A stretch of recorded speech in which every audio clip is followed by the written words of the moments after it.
हिंदुस्तान की जहर उगलती हिंदुत्वा सोच से नामवर अदाकार भी खुद को भारत में गैर महफूज तस्वर करते हैं।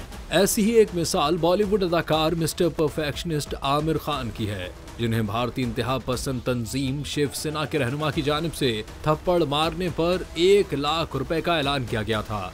बॉलीवुड अदाकार आमिर खान के लिए 2015 का साल एक कड़ा वक्त था, जब उन्होंने भारत में अदम बर्दाश्त के रुझान की निशानदेही की थी। इसी बयान के बाद से इंतहा पसंद हिंदुत्वा के पैरोकार आमिर खान के खिलाफ जहर उगलने लगे।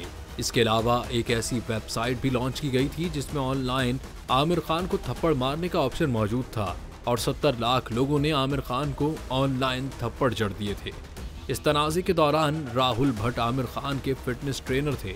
राहुल ने उस वक्त को याद करते हुए कहा कि हम लुधियाना में शूटिंग कर रहे थे जब आमिर ने कहा था, मुझे हिंदुस्तान में गैर महफूज महसूस होता है। राहुल ने बताया कि उस वक्त मुजाहिरीन होटल के बाहर जमा हो गए थे और मकामी लोगों ने ऐलान कर दिया था कि जो शख्स आमिर को थप्पड़ मारेगा उसे 1 लाख रुपए इनाम दिया जाएगा। लेकिन आमिर इस हवाले से बहुत फोकस्ड थे।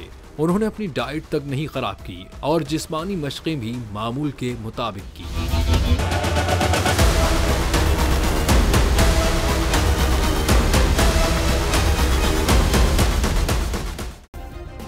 सब्सक्राइब करें और बेल दबाएं ताकि कोई खबर रह न जाए।